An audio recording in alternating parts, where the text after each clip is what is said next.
नमस्कार। प्रादेशिक समाचार के साथ मैं पूनम केरकेट्टा। पहले मुख्य समाचार। 7वें चरण में 1 जून को होने वाले मतदान के लिए दुमका से सीता सोरेन और नलिन सोरेन, राजमहल से विजय हांसदा और गोड्डा से निशिकांत दुबे 10 मई को भरेंगे नामांकन पर्चा।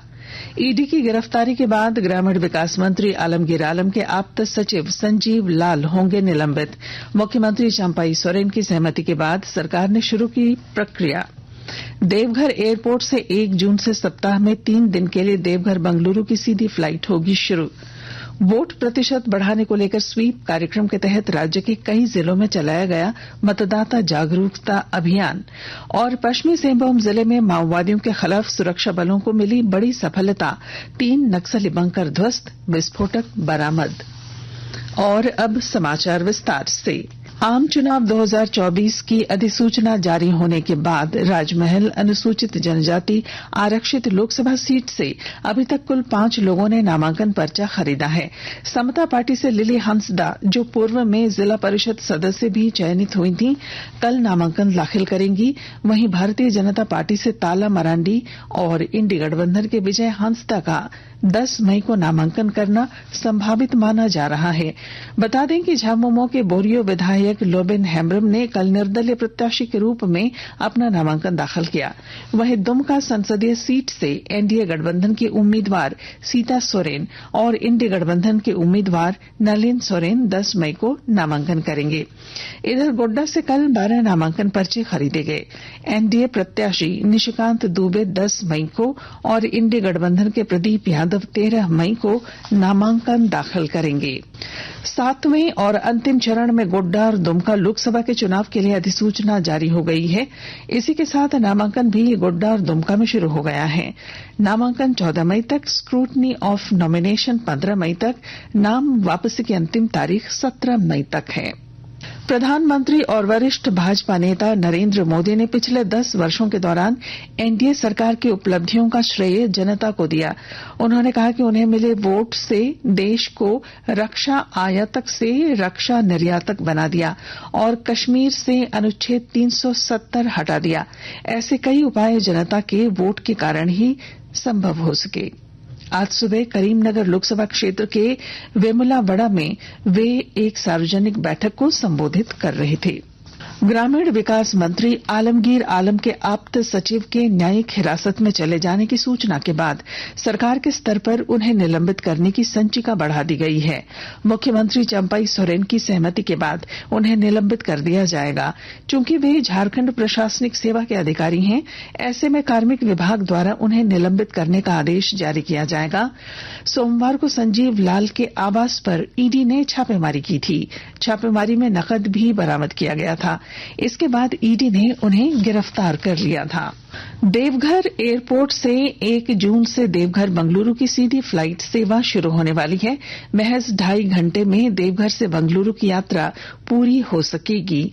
इंडिगो की ये फ्लाइट सप्ताह में 3 दिन चलेगी। 186 सीट वाली यह विमान सेवा मंगलवार, बृहस्पतिवार और शनिवार को चलेगी। सांसद डॉक्टर निशिकांत दुबे ने कहा कि 1 जून से ये फ्लाइट शुरू हो रही है। टाइम स्लॉट भी मिल गया है। देवघर के साथ साथ संताल परगना, गिरिडीह और अंग प्रदेश के हजारों लोगों को इससे फायदा मिलेगा। आकाशवाणी के ताजा तरीन समाचारों के लिए आप हमारी वेबसाइट newsonair.gov.in पर लॉग ऑन कर सकते हैं। ताजा समाचार X handle @AIR news alerts और Facebook page All India Radio News पर भी उपलब्ध है। आप प्रादेशिक समाचार एकांश के एक्स हैंडल @AIR news_रांची और फेसबुक, इंस्टाग्राम पेज तथा YouTube channel AIR news Ranchi पर भी हमारे बुलेटिन सुन सकते हैं। प्रादेशिक समाचार आप आकाशवाणी रांची से सुन रहे हैं। गोड्डा जिले में लगातार वोट प्रतिशत बढ़ाने के लिए स्वीप कार्यक्रम के तहत मतदाताओं को जागरूक किया जा रहा है। विभिन्न खेल संगठन, सामाजिक संगठन, छात्र संगठन और शिक्षक समुदाय इस कार्य में लगे हैं। कई स्कूलों और कॉलेज के छात्र छात्राओं के बीच स्वीप कार्यक्रम आयोजित कर उन्हें मतदान के लिए प्रेरित किया गया। सभी 9 प्रखंडों में हर एक बूथ पर मैं भी इलेक्शन एम्बेसडर इंटरनेट मुहिम, मतदाता जागरूकता महाअभियान चलाया गया। इधर पाकुड़ के हिरणपुर प्रखंड में Jharkhand state livelihood promotion society द्वारा मतदाता जागरूकता रैली का आयोजन किया गया। इधर हजारीबाग में डाककर्मियों ने मतदान करने और अपने क्षेत्र के लोगों को मतदान के लिए प्रेरित करने का संकल्प लिया। सिंहभूम संसदीय क्षेत्र अंतर्गत पश्चिमी सिंहभूम जिले में इस बार मतदान केंद्रों पर सामान्य मूलभूत सुविधाएं उपलब्ध कराने पर जोर दिया जा रहा है। विस्तृत ब्यौरा दे रहे हैं हमारे संवाददाता।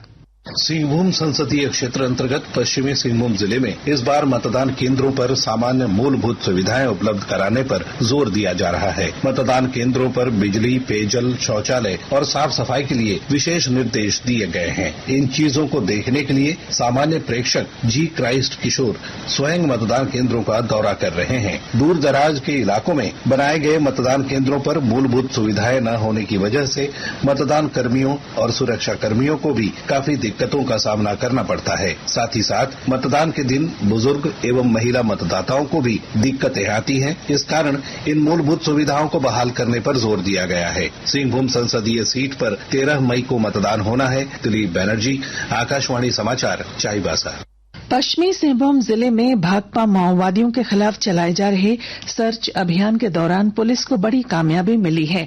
कल देर रात पुलिस और सीआरपीएफ ने संयुक्त अभियान चलाकर गोइल केरा और टोंटो थाना क्षेत्र के राजाबासा जंगल के पास से 350 पीस डेटोनेटर सहित कई अन्य सामान बरामद किए हैं। आज गुरुदेव रविन्द्रनाथ टैगोर की जयंती है। इस मौके पर प्रधानमंत्री नरेंद्र मोदी ने गुरुदेव टैगोर को उनकी जयंती पर याद किया।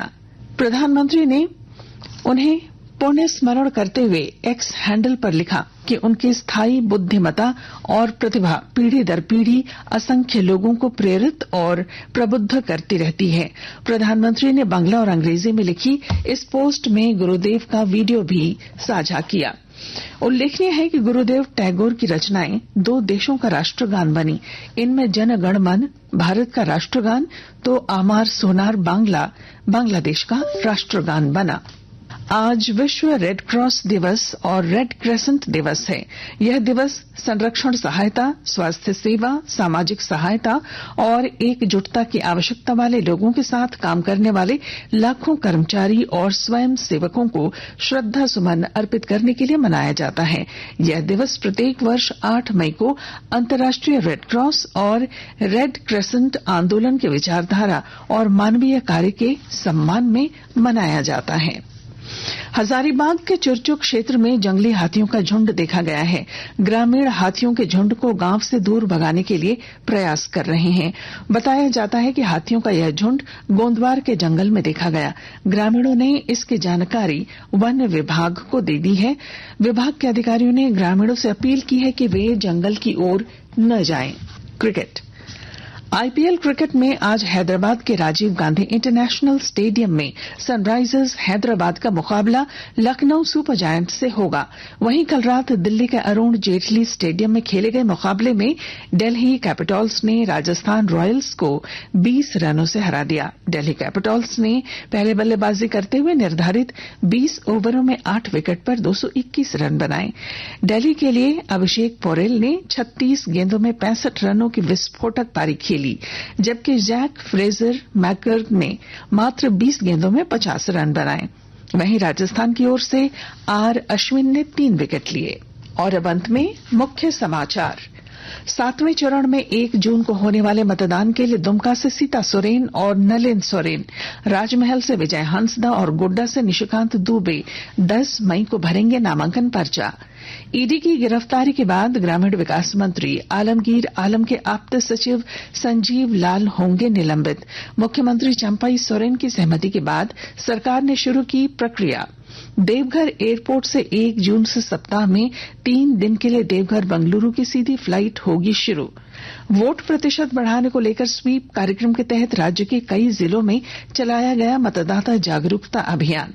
और पश्चिमी सिंहभूम जिले में माओवादियों के खिलाफ सुरक्षा बलों को मिली बड़ी सफलता, 3 नक्सली बंकर ध्वस्त, विस्फोटक बरामद। और इसके साथ ही आकाशवाणी रांची से प्रादेशिक समाचार का ये बुलेटिन समाप्त हुआ। नमस्कार।